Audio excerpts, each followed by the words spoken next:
नमस्कार दोस्तों, आइए जानते आज मध्य प्रदेश की बड़ी खबरें। आज की पहली खबर है कि साध्वी प्रज्ञा ठाकुर समेत अन्य आरोपी हुए पेश मालेगांव बम धमाके के मामले में मुंबई की एक विशेष एनआईए कोर्ट का फैसला टल गया है। अब इस मामले में कोर्ट 31 जुलाई को अपना फैसला सुना सकती है। आपको बता दें कि स्पेशल कोर्ट ने मध्य प्रदेश की राजधानी भोपाल से पूर्व सांसद रही साध्वी प्रज्ञा ठाकुर समेत अन्य दोषियों को सजा सुनाने के लिए मुंबई हाईकोर्ट से समय मांगा है। इसी के चलते आज सभी आरोपी एनआईए कोर्ट में पेश हुए थे।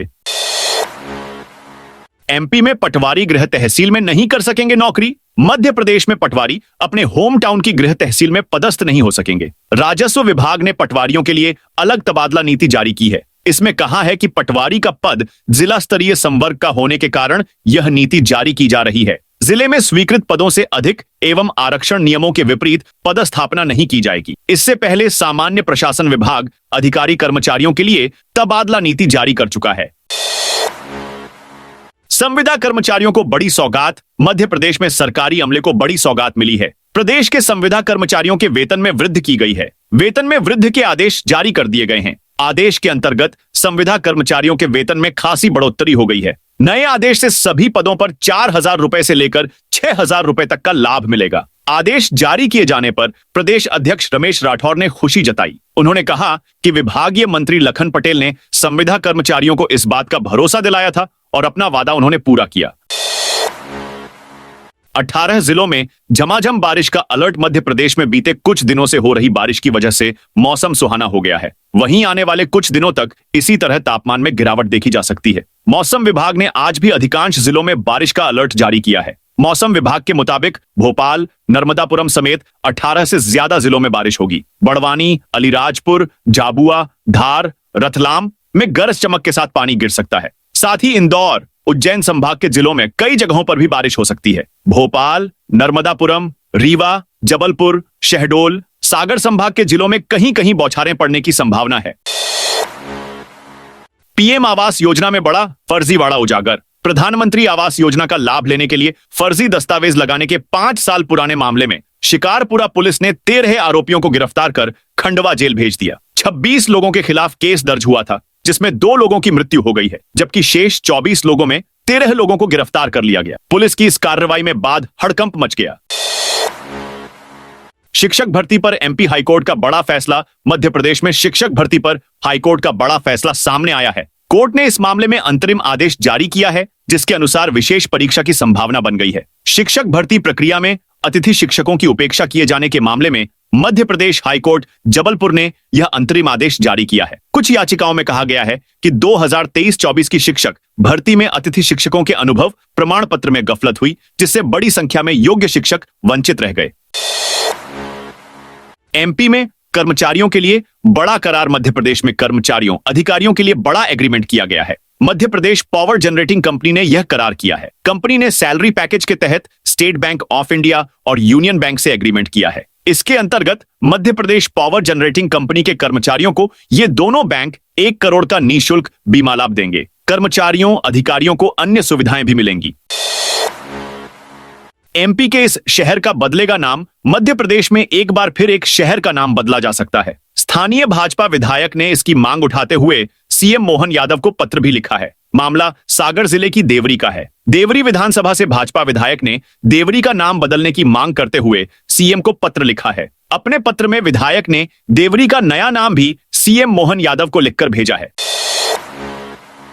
मंदसौर जेल में 450 कैदियों के बनेंगे आयुष्मान कार्ड। मंदसौर में केंद्र सरकार और मध्य प्रदेश सरकार द्वारा प्रधानमंत्री श्रम योजना, प्रधानमंत्री आभा योजना और मध्य प्रदेश संबल योजना के तहत आम नागरिकों को फायदा पहुंचाया जा रहा है। आम नागरिकों के साथ अब मंदसौर की जिला जेल में बंद कैदियों को भी सरकार की सुविधाओं का लाभ मिल सकेगा। मंदसौर की जिला जेल में जिला विधिक सेवा प्राधिकरण ने 7 और 8 मई को 2 दिवसीय शिविर का आयोजन किया, जिसमें जेल के भीतर बंद कैदियों के आयुष्मान कार्ड, प्रधानमंत्री श्रम कार्ड, प्रधानमंत्री आभा योजना कार्ड और मध्य प्रदेश संबल योजना कार्ड बनाए जा रहे हैं।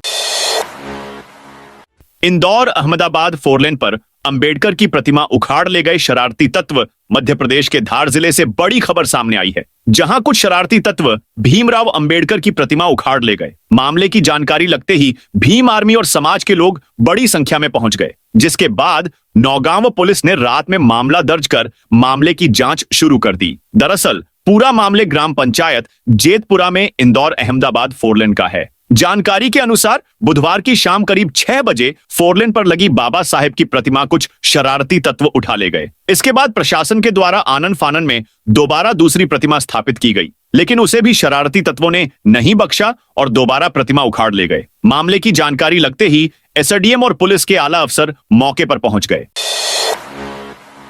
सागर में 11 उचित मूल्य दुकानों पर 5-5 हजार का जुर्माना। सागर जिले की शासकीय उचित मूल्य दुकानों पर पात्र हितग्राहियों की ई-केवाईसी अनिवार्य करने के बाद भी देवरी विकासखंड की 11 राशन दुकानों पर लापरवाही बरती गई। इस पर प्रशासन ने कड़ी कार्रवाई करते हुए प्रत्येक दुकान पर 5,000 रुपए का जुर्माना लगाया है। प्रशासन ने सभी विक्रेताओं को 10 मई तक शेष हुए पात्र हितग्राहियों की ई-केवाईसी पीओएस मशीन और मोबाइल ऐप के माध्यम से पूर्ण करने के निर्देश दिए हैं। निर्धारित समय सीमा में कार्य पूरा न करने वाले दुकान संचालकों के विरुद्ध कड़ी कार्रवाई की चेतावनी दी गई है। छिंदवाड़ा में नरवाई जलाने के खिलाफ कार्रवाई। छिंदवाड़ा में नरवाई जलाने की घटनाएं थमने का नाम नहीं ले रही हैं। जिले में प्रशासन की सख्त कार्रवाई के बावजूद किसान खेतों में नरवाई जला रहे हैं। अब तक जिले के विभिन्न थानों में 187 से अधिक प्रकरण दर्ज किए जा चुके हैं। चौरई विधानसभा क्षेत्र के ग्राम सिहोरा में बुधवार को एक किसान ने देर रात अपने खेत में नरवाई जलाई। सूचना मिलते ही प्रशासन ने कार्रवाई की तैयारी शुरू कर दी है। सोने में 300 रुपए की तेजी, चांदी में मामूली गिरावट। इंदौर सराफा बाजार में सोने और चांदी की कीमतों में उतार चढ़ाव देखा गया। डॉलर की मजबूती और फेडरल रिजर्व के नतीजों से पहले सोना कैडबरी 300 रुपए बढ़कर 98,800 रुपए प्रति 10 ग्राम पर पहुंच गया। चांदी में कारोबार सुस्त रहने से भाव में मामूली गिरावट आई। चांदी चौरसा 1 लाख रुपए घटकर 97,200 रुपए प्रति किलो पर आ गई। हाई कोर्ट ने केंद्र सरकार को दिया आदेश। हाई कोर्ट की इंदौर खंडपीठ ने केंद्र सरकार को एक अवमानना याचिका पर आदेश दिया है कि जिस पुलिस अफसर ने डकैतों को मुठभेड़ में मारा उसे 15 अगस्त पर वीरता पुरस्कार दिया जाए। हाई कोर्ट ने विगत दिसंबर में पुरस्कार देने के आदेश दिए थे, लेकिन सरकार ने इसका पालन नहीं किया। इस पर अवमानना दायर की गई थी। खेलो इंडिया यूथ गेम्स में एमपी के खिलाड़ियों का दबदबा। खेलो इंडिया यूथ गेम्स 2025 में मध्य प्रदेश के खिलाड़ियों ने चौथे दिन अपने दमदार प्रदर्शन से पदकों की झड़ी लगा दी। सोमवार को प्रदेश के होनहार खिलाड़ियों ने 6 स्वर्ण, 3 रजत और 2 कांस्य पदकों के साथ कुल 11 पदक अपने नाम किए। इस शानदार प्रदर्शन के साथ मध्य प्रदेश अब तक 8 स्वर्ण, 3 रजत और 3 कांस्य पदकों सहित कुल 14 पदक जीतकर पदक तालिका में शीर्ष 3 में जगह बना चुका है। एग्जाम का टाइम टेबल जारी। मध्य प्रदेश माध्यमिक शिक्षा मंडल साल 2025 में 10वीं 12वीं में असफल रहे छात्रों को दूसरा मौका दे रहा है। वहीं अपनी सफलता से नाखुश छात्र भी अंक बढ़ाने के लिए भी दोबारा परीक्षा में शामिल हो सकते हैं। इसके लिए एमपी बोर्ड की ओर से दूसरी मुख्य परीक्षा का टाइम टेबल जारी कर दिया है। एमपी बोर्ड परीक्षा में फेल या कम नंबरों से पास हुए छात्रों को दोबारा मौका मिल रहा है। इसके लिए टाइम टेबल जारी किया गया है। इसी के साथ आवेदन प्रक्रिया भी शुरू कर दी गई है। हाई स्कूल और हायर सेकेंडरी सेकंड परीक्षा के लिए एमपी ऑनलाइन पोर्टल पर फॉर्म भरने की प्रक्रिया भी शुरू हो चुकी है। फॉर्म 21 मई 2025 की रात 12 बजे तक भरा जाएगा। यूट्यूब पर वीडियो देख बना दिया फर्जी जन्म प्रमाण पत्र। वीरांगना दुर्गावती टाइगर रिजर्व से विस्थापित हो रहे गांव में लोग फर्जीवाड़े पर उतर आए हैं। विस्थापन में मिलने वाली 15 लाख रुपए की राशि पाने के लिए एक व्यक्ति ने अपना फर्जी जन्म प्रमाण पत्र बनवा लिया, लेकिन जब फाइल कलेक्टर कार्यालय पहुंची तो यह कलाकारी पकड़ में आ गई। जांच के बाद कलेक्टर के निर्देश पर फर्जी जन्म प्रमाण पत्र बनाने वाले ऑनलाइन शॉप के संचालक रहली के बरखेरा बगरौन निवासी देवेंद्र पुत्र संतोष सिंह ठाकुर के खिलाफ रहली थाना में जालसाजी सहित अन्य धाराओं में मामला पंजीबद्ध कर विवेचना में लिया गया है।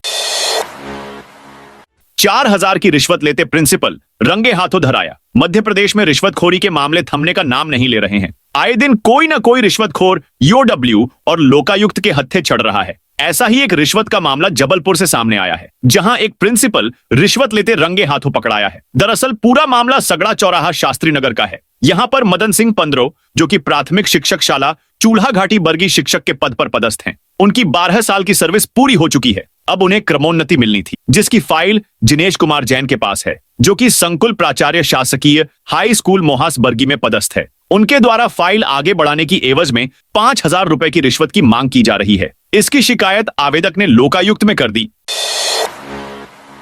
समर्थन मूल्य पर गेहूं की खरीदी का समय खत्म। समर्थन मूल्य पर गेहूं की खरीदी की अंतिम तारीख 5 मई तक थी। अभी तक 4,50,000 टन गेहूं खरीदा जा चुका है, जबकि लक्ष्य 50,000 टन का था। परंतु लक्ष्य की पूर्ति नहीं हो सकी है। हालांकि जिन किसानों ने टोकन कटवा लिया है, उनके गेहूं 9 मई तक खरीदे जा सकेंगे। मुरैना जिले में समर्थन मूल्य पर गेहूं खरीदी के लिए करीब 18,000 किसानों ने पंजीयन कराया था। खरीद के लिए जिले में 28 केंद्र बनाए गए हैं। एमपी में कर्मचारियों के खातों की राशि पर बड़ा फैसला। मध्य प्रदेश में सरकारी अधिकारियों कर्मचारियों के खातों की राशि पर अहम फैसला लिया गया है। प्रदेश में बिजली कर्मचारियों के खाते की शेष राशि पर ब्याज दर तय कर दी गई है। कर्मचारियों के भविष्य निधि खाते की शेष राशि पर वार्षिक ब्याज दर तय की गई है। Madhya Pradesh power transmission company द्वारा कर्मचारियों अधिकारियों के लिए यह कदम उठाया गया है। एमपी के फेमस पर्यटन क्षेत्र में भारी अतिक्रमण, चलेगा बुलडोजर। विश्व प्रसिद्ध भेड़ाघाट पर्यटन क्षेत्र जबलपुर में अवैध निर्माण हो रहा है। यहां एमपीटी मध्य प्रदेश पर्यटन विकास निगम की 2 एकड़ जमीन पर लोगों ने मकान बना लिए हैं। इन्हें जल्द हटाया जाएगा। इसके लिए जिला प्रशासन और एमपीटी के अधिकारी पिछले 1 माह से कवायद कर रहे हैं। एमपीटी को दी गई जमीन की नापजोख कर रिपोर्ट भी तैयार हो गई है। आगामी कुछ दिनों में दोनों विभागों के अधिकारी अतिक्रमणों को चिह्नित करेंगे। अलर्ट मोड पर रहेंगे। अस्पताल पाकिस्तान से लड़ाई की आशंका के बीच एमपी के ग्वालियर शहर में आपातकालीन स्थिति से निपटने के लिए जेएच में तैयारी शुरू हो गई है। अस्पताल में जिस यूनिट की ड्यूटी इमरजेंसी में रहेगी, वह संपूर्ण यूनिट अलर्ट मोड पर रहेगी। इस संबंध में जीआरएमसी के डीन डॉ आरकेएस ढाकड़ ने कॉलेज के बोर्ड रूम में निर्देश दिए कि सभी विभाग अध्यक्ष, संबंधित इंचार्ज एवं अस्पताल प्रबंधन से जुड़े सभी अधिकारी एवं कर्मचारी अपना फोन 24 घंटे चालू रखेंगे और पास आएंगे। एमपी के 2 बड़े शहर मध्य प्रदेश के 2 बड़े शहर और पास आ जाएंगे। नया अलाइनमेंट इन दोनों के बीच की दूरी घटा देगा। प्रदेश की राजधानी भोपाल और संस्कारधानी जबलपुर को जोड़ने वाले मार्ग के लिए यह कवायद तेजी से चल रही है। रोड डेवलपमेंट कॉरपोरेशन के संचालक मंडल की बैठक में यह बात सामने आई। मीटिंग में मुख्यमंत्री डॉ मोहन यादव ने सड़कों के निर्माण में गुणवत्ता के साथ भविष्य की जरूरतों को ध्यान में रखने पर जोर दिया। उन्होंने टिकाऊपन, सुरक्षा और आधुनिक मानकों के अनुरूप रोड निर्माण के निर्देश दिए। सीएम ने सड़क परियोजनाओं को तय समय सीमा में पूरा करने को भी कहा। एमपी में 20,000 पदों पर होगी भर्ती। मध्य प्रदेश की मध्य, पूर्व व पश्चिम क्षेत्र बिजली वितरण कंपनियों को 20,000 से अधिक नए पद मिलेंगे। ऊर्जा विभाग ने इसका खाका खींच लिया है। इंतजार है तो बस कैबिनेट से मंजूरी मिलने का। इसके बाद इन पदों पर भर्तियां शुरू होंगी। इसका सीधा फायदा 1.80 करोड़ बिजली उपभोक्ताओं को होगा। इन अधिकारी कर्मचारी की भर्तियां होने के बाद बिजली कटौती व बिलों में गड़बड़ी जैसी शिकायतों की सुनवाई में तेजी आएगी। कंपनियों को ये पद करीब 40 साल बाद मिलने जा रहे हैं, जो युवाओं को रोजगार देने में भी मदद करेंगे। लाडली बहना योजना में नए नाम जोड़ने पर चर्चा नहीं। महिला और बाल विकास विभाग की समीक्षा बैठक में लाडली बहना योजना में नए नाम जोड़ने का मुद्दा भी आया। हालांकि इस पर चर्चा नहीं हो सकी। मुख्यमंत्री ने इस मुद्दे पर बाद में निर्णय लेने की बात कही। समीक्षा बैठक में चर्चा नहीं हो पाने के कारण लाडली बहना योजना में नए नाम जोड़ने का काम चालू होने की फिलहाल कोई उम्मीद नहीं है। एमपी में पटवारियों के तबादलों पर बड़ा फैसला। एमपी में पटवारियों के प्रति सरकार का सख्त रवैया अभी भी जारी दिख रहा है। राज्य सरकार ने उनके तबादलों के लिए अलग पॉलिसी बनाई है। इसमें भी सख्त प्रावधान किए गए हैं। राजस्व विभाग ने पटवारियों को किसी भी हाल में होम टाउन में पदस्थ नहीं करने का कड़ा फैसला लिया है। इसके साथ ही नई नीति में कहा गया है कि लोकायुक्त में प्रकरण होने पर पटवारी को स्थानांतरण नहीं किया जा सकेगा। विभाग के अनुसार पटवारियों के तबादलों में जिले में स्वीकृत पदों और आरक्षण नियमों का सख्ती से पालन किया जाएगा। सख्त नीति के बाद भी प्रदेश के हजारों पटवारियों को इधर से उधर किया जाएगा। कंगना रनौत को कोर्ट से मिली बड़ी राहत। बॉलीवुड एक्ट्रेस और बीजेपी सांसद कंगना रनौत के लिए एक बड़ी राहत भरी खबर है। मध्य प्रदेश के जबलपुर की एमपी एमएलए कोर्ट ने कंगना को राहत देते हुए उनके खिलाफ दायर परिवाद को खारिज कर दिया है। कंगना के एक बयान को लेकर एक वकील ने यह परिवाद कोर्ट में दायर किया था, जिसमें बयान को देश के शहीदों और वीर सपूतों का अपमान बताते हुए कंगना रनौत के खिलाफ एफआईआर दर्ज कराने की मांग की थी। भोपाल इंदौर में सायरन बजते ही ब्लैकआउट। एमपी के भोपाल, इंदौर, ग्वालियर, जबलपुर और कटनी में शाम 7:30 से 7:45 तक ब्लैकआउट रहा। इस दौरान लोगों ने घरों, दुकानों और दफ्तरों की लाइट बंद रखी। सड़कों पर दौड़ रही गाड़ियों की रफ्तार भी हेडलाइट बंद होते ही थम गई। ये ब्लैकआउट मॉक ड्रिल के तहत किया गया। ब्लैकआउट के दौरान कहीं कहीं तो पूरी तरह अंधेरा रहा, जबकि कहीं कहीं लोगों ने लाइट बंद नहीं की। ग्वालियर में घर दुकान की लाइट्स तो बंद हो गईं, लेकिन शहर के ट्रैफिक में अवेयरनेस की कमी दिखी। 80% लाइट्स बंद रहीं, लेकिन 20% वाहनों व घरों की लाइट चलती रही। लगातार तीसरी बार बोर्ड परीक्षा में टॉप पर नरसिंहपुर मध्य प्रदेश माध्यमिक शिक्षा मंडल एमपी बोर्ड के 10वीं और 12वीं के रिजल्ट में नरसिंहपुर जिला प्रदेश में लगातार तीसरी बार टॉप पर है। वहीं सबसे खराब रिजल्ट दमोह का है। नरसिंहपुर का 10वीं का रिजल्ट 93769% और 12वीं का रिजल्ट 73777% है, 92.96% रहा। वहीं दमोह जिले में 10वीं का 52.8% और 12वीं का 47.8% रिजल्ट रहा। दमाह कलेक्टर सुधीर कोचर ने खराब रिजल्ट की जिम्मेदारी भी ली है। सोशल मीडिया पर ब्राह्मण समाज के खिलाफ आपत्तिजनक टिप्पणी। अशोकनगर में सोशल मीडिया पर ब्राह्मण समाज के खिलाफ की गई आपत्तिजनक टिप्पणी को लेकर एक महिला शिक्षिका पर कोतवाली थाने में मामला दर्ज किया गया है। यह कार्रवाई समाज के विरोध प्रदर्शन और जिला प्रशासन पर बने दबाव के बाद हुई। मामला 2 मई का है, जब शिक्षिका रश्मि रघुवंशी ने अपने सोशल मीडिया अकाउंट पर ब्राह्मण समाज के खिलाफ टिप्पणी की।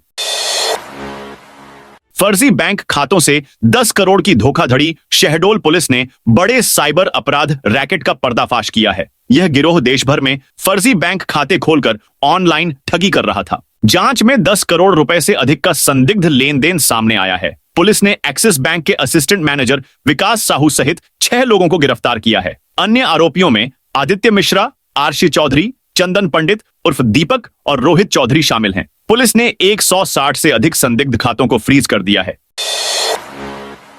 भोपाल का आशाराम चौराहा एयरपोर्ट रोड 10 लेन होगा। भोपाल में गांधीनगर स्थित आशाराम चौराहा से एयरपोर्ट रोड 10 लेन होगा। गुरुवार को विधायक रामेश्वर शर्मा निरीक्षण करने पहुंचे थे। उन्होंने कहा कि अयोध्या बाएं पास से गांधीनगर आशाराम चौराहा तक 8 लेन बन रहा है, लेकिन एयरपोर्ट का मुख्य मार्ग होने की वजह से 10 लेन किए जाने की मांग। केंद्रीय मंत्री सिंधिया 10 और 11 मई को अशोकनगर दौरे पर रहेंगे। केंद्रीय संचार एवं पूर्वोत्तर क्षेत्र विकास मंत्री ज्योतिरादित्य सिंधिया 10 और 11 मई को अशोकनगर जिले के दौरे पर रहेंगे। इस दौरान वे जल गंगा संवर्धन अभियान, विकास परियोजनाओं के लोकार्पण शिलान्यास, ग्राम चौपाल और नागरिक अभिनंदन कार्यक्रम में भाग लेंगे। सिंधिया 10 मई को शाम 6:45 पर राजौरा महुआ खेड़ा से यात्रा शुरू करेंगे। रात 8:15 पर हंसारी पहुंचकर जल गंगा संवर्धन अभियान के कार्यक्रम में हिस्सा लेंगे। इसके बाद रात 9:15 पर हरकुंड चुंगी जाकर शोक संतृप्त परिवारों से मिलेंगे। रात को किला कोठी चंदेरी में विश्राम करेंगे। तबादलों के पहले मांगी अफसरों की पोस्टिंग की डिटेल। तबादला आदेश जारी करने के पहले प्रदेश के जिलों में पदस्थ प्रथम और द्वितीय श्रेणी के अफसरों की पदस्थापना अवधि की जानकारी मांगी जा रही है। इसको लेकर कई विभागों ने संभागीय अधिकारियों को निर्देश जारी कर 1 हफ्ते में जानकारी भेजने को कहा है, ताकि 30 मई तक किए जाने वाले तबादलों को लेकर ट्रांसफर किए जाने वाले अफसरों की स्थिति साफ हो सके। उधर इस मामले में अब मंत्रालय और विभागाध्यक्ष कार्यालयों में हलचल बढ़ने लगी है। मंत्री और प्रमुख सचिवों के दफ्तरों में इसकी प्रोसेस तेज होने के साथ कई विभागों ने तबादले को लेकर किए जाने वाले ऑनलाइन आवेदन की टाइम लिमिट भी तय कर दी है। बिछड़ोद में दुष्कर्म के आरोपियों का पुलिस ने निकाला जुलूस। उज्जैन से करीब 35 किलोमीटर दूर स्थित बिछड़ोद गांव में नाबालिग और युवतियों को अश्लील चैट, वीडियो और फोटो दिखाकर दुष्कर्म करने वाले 4 आरोपियों का पुलिस ने गुरुवार को जुलूस निकाला। इस दौरान गांव पूरी तरह बंद रहा और ग्रामीण आक्रोशित दिखाई दी। बता दें कि एक आरोपी शॉर्ट एनकाउंटर में पैर में गोली लगने के बाद से उज्जैन के अस्पताल में भर्ती है। खालवा के 110 गांवों में मोबाइल मेडिकल क्लिनिक से किया जाएगा निःशुल्क इलाज। आदिवासी ब्लॉक खालवा के अति दूरस्थ एवं जरूरतमंद 110 गांवों के लिए 2 मोबाइल मेडिकल क्लिनिक परिवार एजुकेशन सोसाइटी द्वारा संचालित किए जाएंगे। सोमवार को कलेक्टर अर्शव गुप्ता ने मोबाइल मेडिकल क्लिनिक वाहन को हरी झंडी दिखाकर रवाना किया। मोबाइल मेडिकल क्लिनिक के माध्यम से खालवा के दूरस्थ अंचलों में निःशुल्क सेवाएं रहेंगी। 2 मोबाइल क्लिनिक के द्वारा प्रतिदिन 3 से 4 गांव जाकर ग्रामीणों को प्राथमिक उपचार, दवाइयां एवं परामर्श उपलब्ध कराया जाएगा। 50 दिन बाद फिर शुरू होंगे नगर निगम के नए काम। नगर निगम प्रशासन का वित्त वर्ष 2024 से 25 का पुनरीक्षित बजट 1-2 दिन में मंजूरी पा सकता है। इस मामले में नगर निगम कमिश्नर हरेंद्र नारायण ने पीएस को पूरी जानकारी दे दी है। इसके बाद अब 1-2 दिन में इस पर निर्णय लिया जाएगा। इसके बाद आज या कल से निगम नए काम शुरू कर सकेगा। नगर निगम में 18 मार्च से नए कार्य की बुकिंग नहीं हुई है। विदिशा में 10 मई को नेशनल लोक अदालत। विदिशा जिले में 10 मई 2025 को नेशनल लोक अदालत का आयोजन किया जाएगा। प्रधान जिला एवं सत्र न्यायाधीश जाकिर हुसैन ने बुधवार को जिला न्यायालय परिसर से प्रचार वाहनों को रवाना किया। प्रचार वाहनों पर फ्लैक्स लगाए गए हैं। इनमें लोक अदालत की तिथि और विद्युत व नगर पालिका संबंधी मामलों में मिलने वाली छूट की जानकारी दी गई है। 2 वाहनों में लाउडस्पीकर लगाए गए हैं। ये वाहन जिंगल के माध्यम से 10 मई तक लोगों को लोक अदालत के बारे में जानकारी देंगे। ताप्ती बेसिन मेगा रिचार्ज परियोजना के लिए होगा इमोयू केन बेतवा और पार्वती काली सिंध चंबल। नदी जोड़ो परियोजना के बाद मोहन यादव सरकार अब तीसरी नदी जोड़ो परियोजना पर भी काम करेगी। इसके लिए महाराष्ट्र और एमपी सरकार के बीच शनिवार को भोपाल में एमओयू होगा, जिसमें ताप्ती बेसिन मेगा रिचार्ज परियोजना पर काम के लिए सहमति बनेगी। महाराष्ट्र के सीएम देवेंद्र फडणवीस इस एमओयू के दौरान भोपाल में मुख्यमंत्री डॉ मोहन यादव के साथ मौजूद रहेंगे। अशोकनगर में सिविल डिफेंस को लेकर हुई बैठक। अशोकनगर में पुलिस अधीक्षक कार्यालय के कॉन्फ्रेंस हॉल में सिविल डिफेंस को लेकर महत्वपूर्ण बैठक हुई। पुलिस उप महानिरीक्षक विनीत कुमार जैन की अध्यक्षता में गुरुवार को आयोजित इस बैठक में होमगार्ड जिला सेनानी राघवेंद्र शर्मा और राजेंद्र सूर्य शिक्षा प्रसार समिति के नीरज सोनी शामिल हुए। तो दोस्तों, ये थी आज मध्य प्रदेश की बड़ी खबरें। आप इस वीडियो को कौन से जिले से देख रहे हैं, कमेंट करके बताइए।